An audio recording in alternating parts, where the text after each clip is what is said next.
So Genesis here. Today I will be reviewing the Sega Megadrive 2 Asian version. This is PAL version 2. This isn't the Japanese version. It's the Asian PAL version.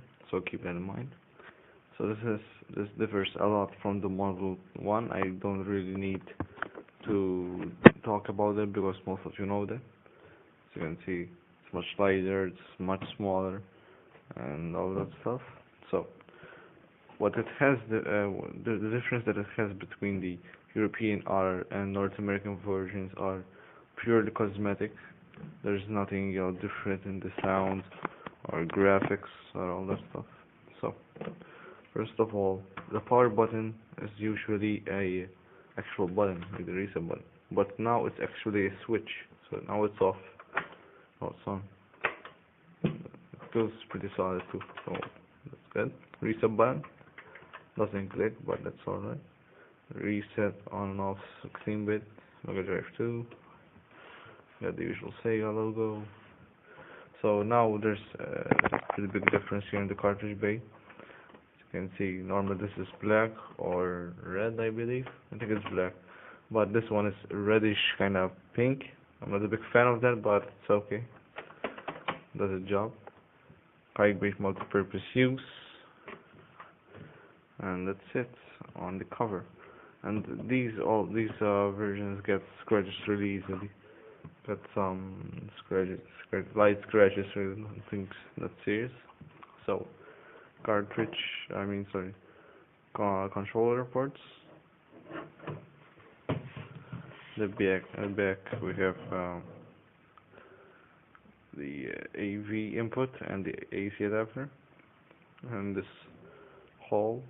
You actually can see the board. It's kind of dangerous. You can get dust in there. Just notice that. Okay, and now we have something about the system, some model numbers used with Megadrive 2 AC adapter. If you use like Model 1, you'll probably burn this. Authorized distribution in Thailand, all this stuff, you know. And one major thing it has different than the Model 2 North American models, it doesn't have that metal sheeting on the board. As you can see the board in these ventilation board, just the holes. You can see the board. In the North American or European version, you can see a sheet of metal. But with this, they didn't include it, which sucks because it's more vulnerable to damage and all that stuff. So it kind of sucks. This hole is stupid. And now we have the Sega CD cartridge input. Attachment. That's the cover. You can see there it is. There's the capacitors and all that stuff. So that is all nice. That's really the console itself. I will show you the console running later, but I'm going to show you some of the stuff it came with. So this is the control it came with. It came with the 6-button controller, not the standard 3 buttons, but this is great. I will do a separate review on this later. As you can see, I put Sonic in there, and you can see it sits perfectly. Sometimes I get it in, and it's still kind of loose from this side. You have to make sure that everything's connected. But this controller is great. Nice button. Leave it is great.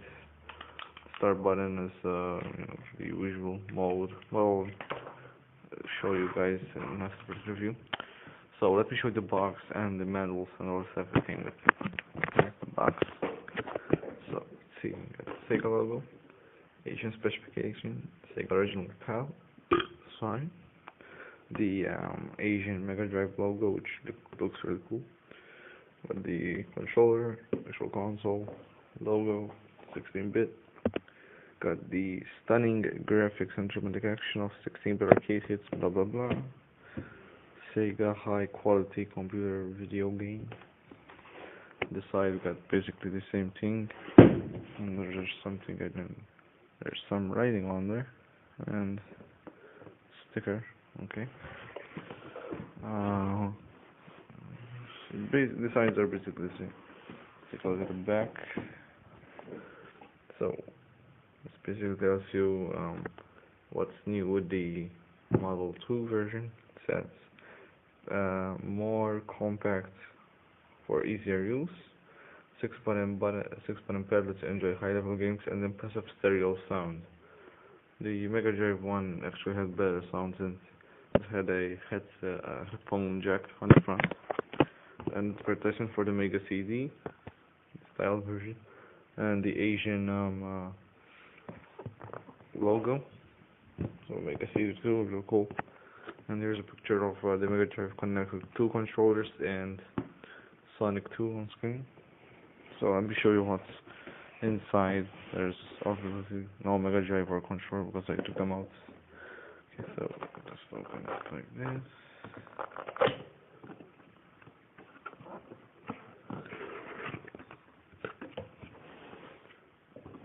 Try not to damage the box. Actually, I'll pause the video and get the thing out. So, okay. So I took the box off. There's nothing else in there except more cardboard. So these are the manuals. Sorry for the gut there. My phone had full memory and I couldn't continue, so I'll do this again. So first we have the instruction manual for the console. It's nice. It's all black. It's very plain.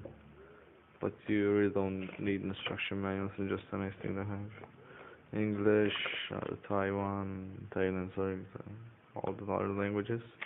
This is very basic, it shows how to hook up the Mega Drive 2 with AV cables, RF cables, and the stereo cables also. And a troubleshooting chart, like this, basically if there's screen flickers and all this shit. So basic stuff. This is just nice to have. Really. And this is one other thing. This is very nice to have. The software best hit collection. Got Sonic and Tails on the cover. This is basically a catalog for upcoming games or games that are already out. These are obviously all out, which I hope so. A bunch of games. That's nice. The back we have a Game Gear advertisement. So that's the documentation the console came with. So the console itself was sitting in here, controller, all that stuff. It also came with a power cable and AV cables, which I will show you shortly on my LCD. My CRT broke. I haven't had a chance to see the Mega Drive on the CRT because it had already broke, but can do nothing about that. I will also leave a link in the description to the seller selling this.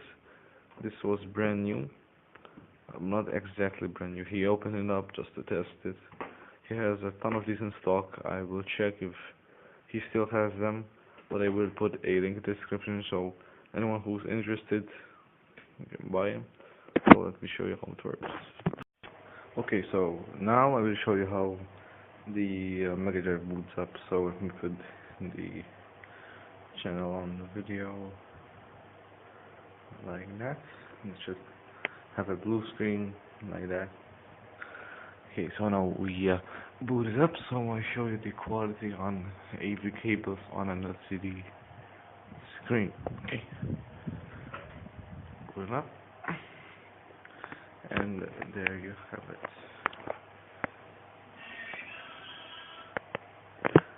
It doesn't have the best sound quality either, but it's okay. Yeah, you can see those blue borders. These change in size or in color while playing certain levels. So in Green Hill Zone they are light blue. In Spring Yard they are purple and all that stuff. It doesn't look that bad, but it would look much better with RGB card. It doesn't look that bad on camera too. sound is okay also. And this is running on 50 Hz, obviously, with the PAL version. So that's it. Thank you for watching, and bye.